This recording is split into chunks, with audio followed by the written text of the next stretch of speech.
Assalamualaikum warahmatullahi wabarakatuh. Salam sejahtera untuk kita semua. Selamat pagi semuanya adik-adik. Jumpa lagi dengan kakak Khairul Huda di channel Ayo Les.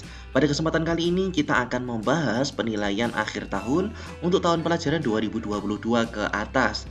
Untuk mata pelajarannya adalah Ilmu Pengetahuan Sosial tingkat SMP Negeri kelas 7 semester genap. Adik-adik, ini merupakan video kedua ataupun part kedua dari video yang pertama dari kakak, pembahasan soal nomor 1 sampai soal nomor 20.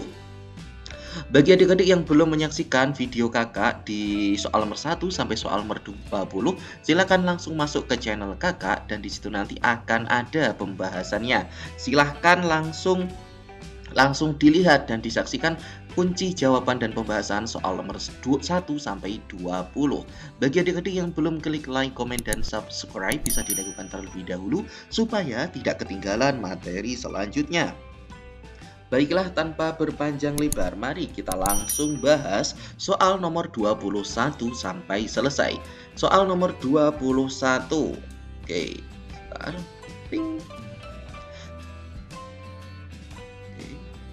Oke, soal nomor 21. Perhatikan kegiatan manusia dalam memenuhi kebutuhan berikut ini. Ingat, ini adalah pernyataan. Berarti kalau kita bertemu dengan soal yang berupa pernyataan, maka apa adik-adik? Ya, maka kita baca langsung pertanyaannya. Berdasarkan pernyataan di atas yang merupakan kegiatan manusia yang didorong oleh motif memenuhi kebutuhan ditujukan oleh nomor titik-titik A1 dan 3, B1 dan 4, C2 dan 4, D3 dan 5. Kita analisis satu persatu. Kata kuncinya adalah kegiatan manusia yang didorong oleh motif memenuhi kebutuhan. Oke. 1. Mengikuti pemilihan kepala desa, tidak. 2. Menanam padi di sawah pada musim hujan, ya, ini adalah kebutuhan supaya tanpa membutuhkan air bisa tumbuh subur. 3. Menyisihkan uang untuk membantu sama, ini kurang. 4. Berjualan makanan ringan di pasar tradisional, oke. Membantu orang lain yang mengalami kesulitan, tidak. Berarti jawabannya 2 dan 4. Apakah ada? Ya, jawabannya adalah yang C. Kita lanjut ke soal nomor 22. Bagi pengusaha, ada banyak hal yang harus diperhatikan agar perusahaannya tetap berjalan dengan lancar. Berikut yang termasuk dalam motif ekonomi bagi pengusaha ialah titik-titik. A. Mengeluarkan biaya produksi setinggi-tingginya. Tentunya tidak. Menerima pegawai sebanyak-banyaknya, tidak. Mencari keuntungan sebanyak-banyaknya, ya. Inilah prinsip ekonomi atau motif ekonomi yang mana berlaku bagi para pengusaha, mencari keuntungan sebanyak-banyaknya. Kita lanjut ke soal nomor 23. Jumlah barang dan jasa yang akan dibeli pada berbagai tingkat harga tertentu dan waktu tertentu disebut titik-titik. A. Permintaan, B. Penawaran, C. Hukum permintaan, D. Hukum penawaran. Jawabannya apa? Ya, adalah permintaan. Jumlah barang atau jasa yang akan dibeli. Kita lanjut ke soal nomor 24. Perhatikan gambar kurva di samping. Dari gambar tersebut dapat disimpulkan bahwa di sini ada harga, di sini ada kuota. Semakin banyak kuota, maka harganya juga semakin tinggi. Kita baca opsinya. A. Jika harga naik, jumlah yang ditawarkan akan bertambah. Jawabannya ini ya, berbanding lurus. Jadi semakin tinggi harga, maka kuota yang ditawarkan juga akan semakin bertambah. Kita lanjut ke soal nomor 25. Pasar yang memperjualbelikan barang-barang keperluan seperti ikan, sayur, dan buah-buahan disebut dengan pasar titik-titik. A. Harian, B. Mingguan, C. Bulanan, ataupun D. Tahunan. Apa dikrik? Ya, ini adalah pasar harian yang menyediakan barang-barang keperluan sehari-hari, ikan, sayur, dan buah-buahan. Kita lanjut ke soal nomor 26. Pasar yang unsur-unsur pasarnya seperti penjual, pembeli, dan barang yang diperjualbelikan ada di satu tempat disebut dengan pasar titik-titik. A. Bulanan, B. Konkret, C. Abstrak, ataupun D. Tahunan. Ya, ketika ada 3 unsur antara penjual, pembeli, dan barang, itu adalah pasar konkret. Kita lanjut ke soal nomor 27. Ada banyak positif dan negatif dengan adanya iptek dan ilmu pengetahuan atau ilmu pengetahuan dan teknologi. Berikut ini yang merupakan dampak negatif. Ingat, dampak negatif dari perkembangan iptek adalah titik-titik. A. Terpenuhinya berbagai kebutuhan manusia.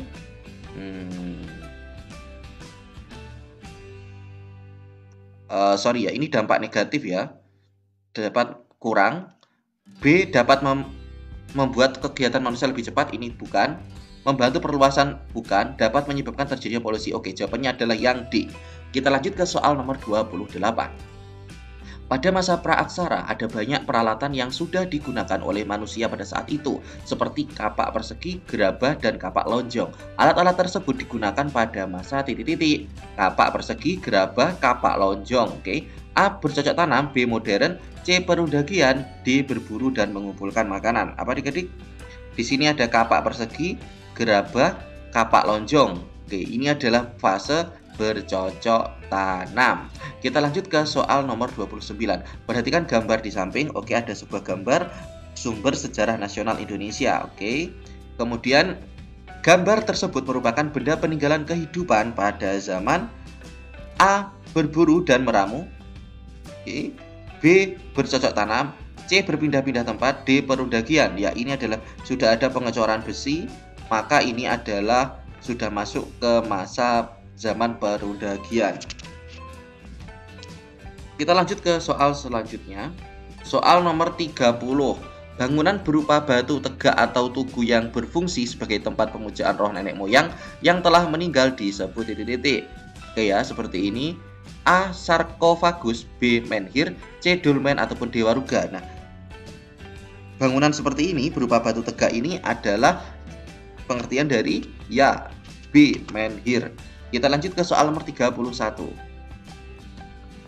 Peradaban manusia telah mengalami beberapa masa. Di antaranya ada masa prasejarah dan sejarah. Oke, ciri-ciri dari zaman sejarah yaitu titik-titik.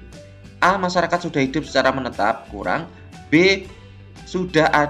Masyarakat sudah mengenal tulisan. Ya, jawabannya adalah yang B. Masa sejarah itu adalah masa di mana sudah mulai ada dokumentasi berupa tulisan. Kita lanjut ke soal nomor 32. Pada abad ke-5, masyarakat Indonesia sudah mendapat pengaruh agama Hindu. Oke, abad ke-5 sudah dapat pengaruh agama Hindu. Ini dibuktikan dengan adanya titik-titik. A. Penggunaan bahasa Sanskerta. Bukan ya. Sebentar. Oh, Sanskerta dalam penulisan prasasti ya. Ini merupakan salah satu ciri agama Hindu. Berarti ini masih ada kemungkinan. Kita cek yang lain. Makin lunturnya adat istiadat, kurang penggunaan bahasa Sanskerta dan kehidupan sehari-hari. Bukan ya, ini tidak ada buktinya. Kalau hanya penggunaan bahasa kan tidak ada buktinya, hanya mungkin dongeng ya. Jadi dibutuhkan bukti fisik otentik yaitu prasasti. Oke, jawaban yang paling tepat adalah yang A. Kita lanjut ke soal nomor 33. Teori yang menyebutkan orang Indonesia berperan aktif dalam penyebaran agama dan kebudayaan Hindu-Buddha di Indonesia adalah teori titik-titik. A. Brahmana, B. Waisya, C. Kesatria, ataupun D. Arus balik. Apa adik-adik? Ya, ini adalah teori arus balik ataupun yang D. Kita lanjut ke soal nomor 34. Pengaruh kebudayaan Hindu-Buddha dalam bidang pemerintahan adalah titik-titik. A. Pemimpin masyarakat dipilih berdasarkan kastanya. Kurang tepat. Pemimpin masyarakat dipilih adalah orang yang dianggap tua. Kurang tepat. Pergantian pemimpin masyarakat berdasarkan atas keturunannya. Ya, ini jawabannya. Masih berupa sistem kerajaan Hindu-Buddha. Jadi sifatnya kerajaan, jadi pergantian pemimpinan itu berdasarkan keturunan. Kita lanjut ke soal nomor 35. Perpaduan antara kebudayaan Hindu-Buddha dan kepercayaan asli Indonesia terlihat pada titik-titik. A. Munculnya kerajaan bercorak Hindu-Buddha, kurang. B. Bentuk candi yang berundak-undak, kurang. C. Pembuatan arca, bukan. D. Raja dianggap sebagai keturunan dewa. Oke, jawabannya adalah yang D. Kita lanjut ke soal nomor 36. Ada beberapa kerajaan Hindu di Indonesia. Kerajaan Hindu pertama di Pulau Jawa yakni titik-titik. A. Kerajaan Tarumanegara, B. Kerajaan Kutai, C. Kerajaan Pajajaran, D. Kerajaan Majapahit. Ya, jawabannya adalah yang A. Tarumanegara adalah kerajaan Hindu pertama di Pulau Jawa. Kita lanjut ke soal nomor 37. Pengaruh Islam di Indonesia sudah ada sejak abad ke titik-titik. A. 7 Masehi, B. 8 Masehi, C. 9 Masehi, ataupun D. 10 Masehi. Pengaruh Islam di Indonesia sudah ada sejak abad ke-7 Masehi. Soal nomor 38.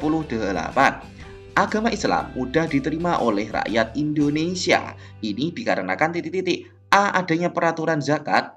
B. Agama Islam disebarluaskan. C. Persyaratan untuk masuk agama Islam hanya membaca 2 kalimat syahadat. D. Agama Islam berkembang dengan menggunakan wayang. Jawaban yang paling tepat menurut saya adalah yang B. Agama Islam disebarluaskan tidak dengan paksaan dan tanpa persyaratan. Yang B jawabannya. Kita lanjut ke soal nomor 39. Perhatikan nama-nama kerajaan Islam di Indonesia. 1. Banjar, 2. Demak, 3. Ternate, 4. Banten, 5. Makassar. Kerajaan Islam di Pulau Jawa ditunjukkan dengan nomor titik-titik. 1. Banjar kurang, bukan. 2. Demak, ya, ada ini. 3. Ternate, bukan. 4. Banten, ya.